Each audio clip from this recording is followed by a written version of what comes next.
মঙ্গলবার ২৮ জানুয়ারি দিবাগত রাত ১২টায় প্রথাগত মহিষ ও পাঠা বলির মধ্য দিয়ে আনুষ্ঠানিকভাবে শুরু হবে ৬০০ বছরের এশিয়ার ঐতিহ্যবাহী কালীপূজা ও ১৫ দিন ব্যাপী মেলা। হিন্দু সম্প্রদায় বর্ণ বৈষম্যহীন এলাকাবাসীর সনাতনী ভক্তির স্থান ও ধর্মীয় পর্যটন কেন্দ্র কুষ্টিয়ার খোকসার কালীর বার্ষিক পূজা ও মেলাকে ঘিরে স্থানীয় সব শ্রেণীর পেশার মানুষের অন্যরকম এক আমেজের সৃষ্টি হবে। মাঘের অমাবস্যা থেকে পূজার আনুষ্ঠানিকতার মধ্য দিয়ে ৭.৫ হাত লম্বা বিশাল দেহের দৃষ্টিনন্দন কালী প্রতিমা তৈরি হয়েছে। প্রতি বছরের ন্যায় স্থানীয় প্রতিমা শিল্পী সুকুমার বিশ্বাস, নিমাই বিশ্বাস ও তাদের ৩ সহযোগী বংশ পরম্পরায় তৈরি করেছে ৭.৫ হাত লম্বা কালী মূর্তি। মেলায় আগত দর্শনার্থী ও ভক্তবৃন্দের নিরাপত্তার সকল প্রস্তুতি সম্পন্ন করেছে উপজেলা প্রশাসন ও থানা পুলিশ। কালীপূজার ইতিহাস। খোকসার ঐতিহ্যবাহী কালীপূজা কোন সুদূর অতীতে শুরু হয়েছে তার সঠিক ইতিহাস নেই, তবে বর্তমানে পূজারী শ্রী প্রবোধ কুমার ভট্টাচার্যের সপ্তদশ ঊর্ধ্বতন পুরুষ রামাদেব তর্কালঙ্কার এ পূজার প্রথম পূজারী ছিলেন। আর এ থেকে অনুমান করা হয় খোকসার কালীপূজার বয়স ৬০০ বছর।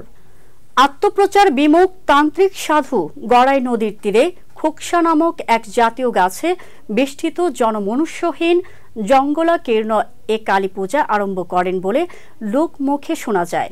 জনৈক জমিদার পুত্রকে সর্প দংশন করলে চিকিৎসার জন্য এই সাধকের কাছে নেওয়া হয়। রোগীকে কালীর পদতলে শুয়ে দিয়ে সাধনার মাধ্যমে জমিদার যুবাকে সুস্থ করে তোলেন সাধু। খবর পেয়ে জমিদার কালীর প্রতি ভক্তি আপ্লুত করে ও তান্ত্রিক সাধুর নির্দেশে ৭.৫ হাত দীর্ঘ কালী মূর্তি নির্মাণ করে মাঘী অমাবস্যার তিথিতে এখানে প্রথম কালী পূজা আরম্ভ করেন। আর সেই থেকে খোকসার কালী পূজার সূত্রপাত। মহিষ বলির শেষে পাংশার জমিদার ভৈরবনাথ ও শিলাইদহের জমিদার ঠাকুরের সম্মানে জোড়া পাঠা বলি দেওয়া হতো। সেই স্রোতধারায় এখনো দেশ বিদেশ থেকে আগত ভক্তদের মানুষার পাঠা বলি দেওয়া হয়। কালের সাক্ষী খোকসার কালীবাড়ি। বিশাল এক জোড়া বট ও পাকুড় গাছ বেষ্টিত প্রাত্যহিক পূজা মন্দির। এখানে রাখা আছে নলডাঙ্গার রাজা ইন্দুভূষণ দেব রায় কর্তৃক গড়াই নদী থেকে প্রাপ্ত কৃষ্ণবর্ণের প্রস্তরখণ্ড। এটি বৌদ্ধ আমলের নিদর্শন। এ প্রস্তরখণ্ডের গঠন অনেকটা চৌকির মতো। কৃষ্ণবর্ণের প্রস্তর খণ্ডটিকে সারা বছরে পূজা করা হয়। ২৭ ইঞ্চি লম্বা ৪ ফুট চওড়া পিতলের পাত দিয়ে তৈরি শিব ঠাকুর পূজার পাট আসন উল্লেখযোগ্য। আগের পূজা মন্দিরটি প্রমত্তা গড়াই নদীতে বিলীন হয়ে যাওয়া ১৩৪১ বাংলা সালে পূজা মন্দিরটি বর্তমান স্থানে সরিয়ে আনা হয়। বার্ষিক পূজা মন্দিরে প্রতি বছর মাঘী অমাবস্যা তিথিতে ৭.৫ হাত লম্বা কালী মূর্তি সহ ১২ হাত দীর্ঘ মাটি ও খড় দিয়ে তৈরি কালী মূর্তি পূজান্তে বিসর্জন দেয়া হয়। প্রতি বছর একই তিথিতে প্রচলিত নিয়মে এ পূজা হয়ে আসছে। মাঘী অমাবস্যার ১ মাস আগে কদম কাঠের কাঠামো তৈরি করা হয়। এই কাঠামোই খড় ও মাটি দিয়ে তৈরি মূর্তিতে বার্ষিক পূজা হয়ে থাকে। জমিদার আমলে এখানে ১ মাসেরও অধিক সময় মেলা চলত। মহিষ ও পাঠা বলির সূচনা। কালী পূজা শুরুতেই ক্রোধের প্রতীক মহিষ ও পাঠা বলির প্রথা চালু হয়। প্রথম দিকে পাঠা বলির সংখ্যা ছিল অনির্ধারিত। পূজার দিনে প্রথম প্রহরে চণ্ডী পাঠান্তে একটি পাঠা বলি দেওয়া হতো। দিনের শেষ প্রহরে দেবীকে আসনে তোলার পর নড়াইলের জমিদার রতন বাবুদের ৫ শরিকের জন্য ৫টা পাঠা বলি, অতঃপর নলডাঙ্গার রাজা প্রেরিত মহিষ বলি হতো। এরপর শিলাইদহের জমিদারি স্টেটের সম্মানে জোড়া পাঠা বলি হতো। মাঘী সপ্তমীর পূজা ও মেলা পর্যন্ত চলত ভক্তদের মানুষার জন্য আনা পাঠা বলি। ক্রোধের পথিক মহিষ ও পাঠা বলির এই প্রথা সেই রাজা জমিদারি আমলের আদলেই আজও প্রচলিত রয়েছে। রাজা জমিদার প্রথা বিলুপ্তির পর খোকসা কালী পূজা ও গ্রামীণ মেলার প্রসার বহুলাংশে হ্রাস পেয়েছে। প্রমত্তা গড়াই নদীর অব্যাহত ভাঙনে নবাবী আমলে স্থাপত্য মন্দিরটি ১৩৪০ বাংলা সালে নদী গর্ভে বিলীন হওয়ার পরের বছর ১৩৪১ বঙ্গাব্দে স্থানীয় হিন্দু সম্প্রদায়ের প্রচেষ্টায় কালী মন্দিরটি নতুন করে তৈরি করা হয়।